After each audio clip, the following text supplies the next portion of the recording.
GMOs do not increase yields and work against feeding a hungry world? Yeah, I doubt that fact holds up. It feels unreasonable.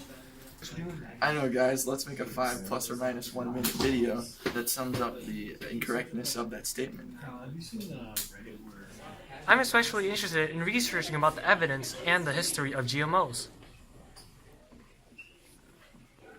I am especially interested in doing the video editing for post-production quality. I'm interested in coming up with ideas for video production.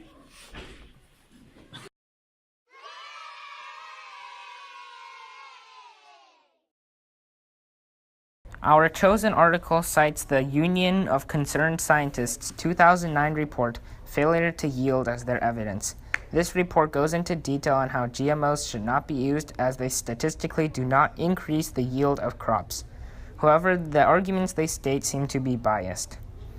First, its argument is based on how the GMOs do not show an increase in the intrinsic yield of the crop, or how much crop could be produced at maximum.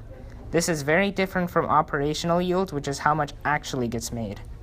Secondly, the report does not present nearly enough data. They state that there is a, quote, wealth of data on yield under real-world conditions, but then they proceed to examine only a little bit of data, limited to corn and soybeans in the United States.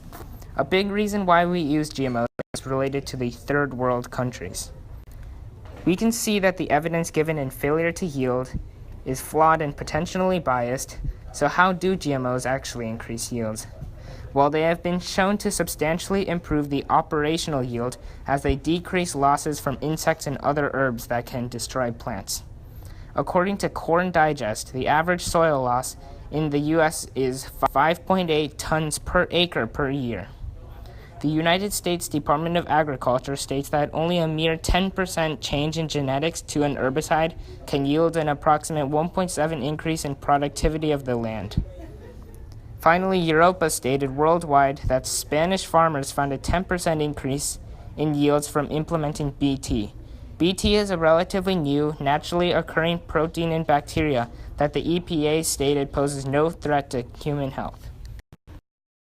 According to the claim by Jeffrey Smith, quote, GMOs work against feeding a hungry world, end quote. His evidence is that GMOs, quote, have nothing to offer the goals of reducing hunger and poverty, end quote. According to PG Economics, crop biotechnology helps farmers earn reasonable incomes for their work.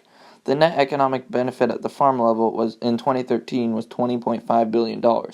Furthermore, from 1996 to 2013, the total economic benefit for farmers was $133.5 billion, 51.2% of which was derived by developing country farmers. In fact, in 2014, developing country farmers received $4.42 for each dollar they invested in GM crop seeds. That's a 442% return on investment. Those very same countries that suffer from poverty and hunger in Smith's claim are the same developing countries mentioned in the report by PG Economics, which benefit from genetically modified crops. And since their farmers produce more crops and collect higher returns on their investments, they make more money and are able to feed their family and sell cheaper crops to other families so they can be fed. So Smith's claim is not only faulty but dead wrong in saying that GMOs work against feeding a hungry world. There have been many events throughout the past few decades that have shown the positive effects of GMOs. One such example is the Bangladeshi eggplant. The eggplant is an important crop in Bangladesh, but whole harvests were constantly being destroyed by pests. Farmers had to heavily rely on pesticides, which was very expensive. Many farmers got sick as well. In 2013, a genetically modified eggplant was introduced and stopped this problem.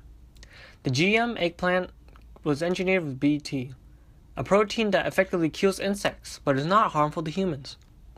The use of this new eggplant resulted in an 80% reduction of insecticide use and an increase of health in farmers and their income.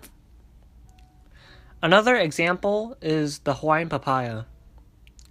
In the 1990s, the papaya industry in Hawaii was under attack from the ring spot virus, which threatened to wipe out the Hawaiian papaya. To solve this problem, a papaya was genetically modified to be vaccinated against the virus. Without it, the papaya industry would have collapsed. My final example is the golden rice. Around 500,000 children go blind every year because of vitamin A deficiency. So scientists engineered a strain of rice that contains enough vitamin A to keep children healthy. These are just some of the numerous examples that show the positive effects of GMOs. In this project, we counter Responsible Technology's claim that GMOs do not increase yields and work against feeding a hungry world. We first rejected the evidence stated by the claim and explained the way GMOs actually do increase yields. Then we reasoned how GMOs do in fact feed a hungry world by examining the economic efficiency. Finally, examples of Bangladeshi eggplants, Hawaiian papayas, and golden rice were explained to prove our argument. Thanks for listening.